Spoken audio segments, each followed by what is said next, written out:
Alright, so this is my my golf cart that I was gifted, and it had bad batteries in it.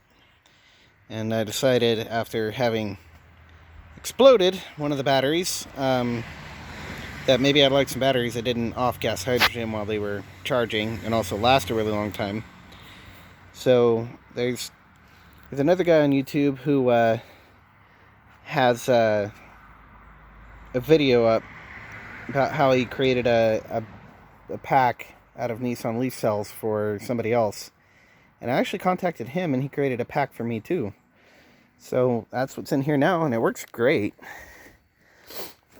That right there is 10 Nissan Leaf modules, and they're wired so that there's 5 pairs where the pairs are in parallel, and then the 5 pairs are in series. So I have a total of 120 amp hours at 40 volts nominal.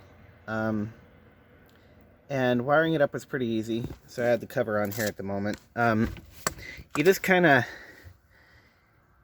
hook it up like you would the normal battery set, aside from the fact that the positive's over there in this case, and negative is at the opposite ends. So all the negatives were able to hook up like normal, and see, there's just a terminal under there. I'm going to fix this cover up a little bit better, and then the positive is on the opposite end, where it used to be right about here. So I had to extend it, and I used one of the big jumpers that was on the old batteries to extend it. There's a 5/16 bolt in there with a nut, and I wrapped it a whole bunch of times with splicing tape. The key word there is splicing tape. You don't want to use just electrical tape. Splicing tape gives you a bunch of cushions so it can be against things and vibrate and it won't go through it. So you put about 15 layers of splicing tape on there, and then coat the whole thing in electrical tape just to hold it together.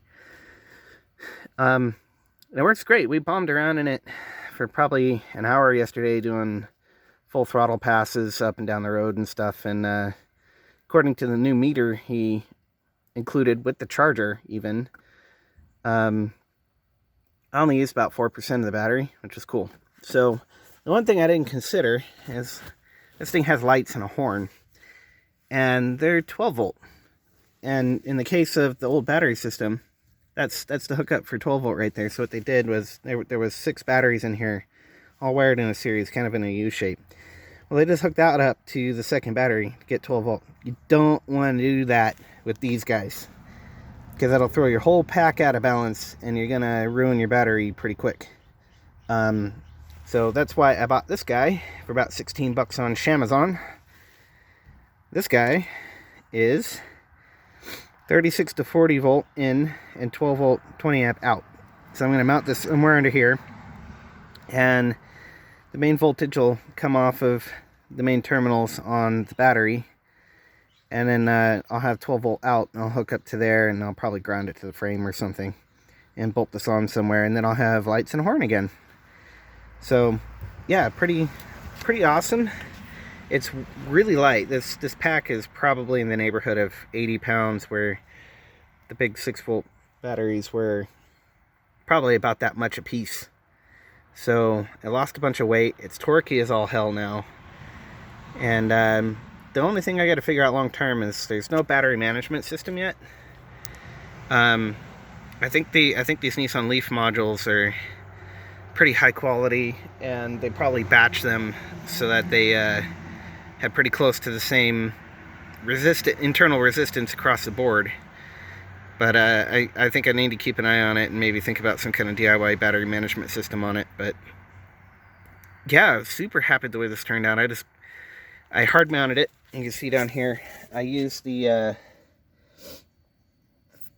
all thread that goes through the bottom of the battery and some hardware store stuff here to mount that down. So there's kind of like an angle iron frame that makes a big rectangle like that. So I bolted it to this plywood that I had kicking around. It's 3/8 plywood, so it's pretty thick. And then I bolted the plywood down to the frame, drilled some holes. Haven't vacuumed it out yet because I'm lazy ass. But yeah, and I just hooked it up, and the damn thing just straight up worked. I haven't even tried charging it yet. The other thing I want to do is I gotta put a toggle switch on that guy because it's lit up all the time. Which is kind of, I don't know if it would make a big difference on this thing sitting with the battery or not, because I don't think it uses very much, but yeah, kind of annoying. It's on all the time. So anyway, that's this thing's also really dirty. It sat for a long time with bad batteries. I need to clean it up, but yeah, that's my Nissan Leaf lithium ion conversion.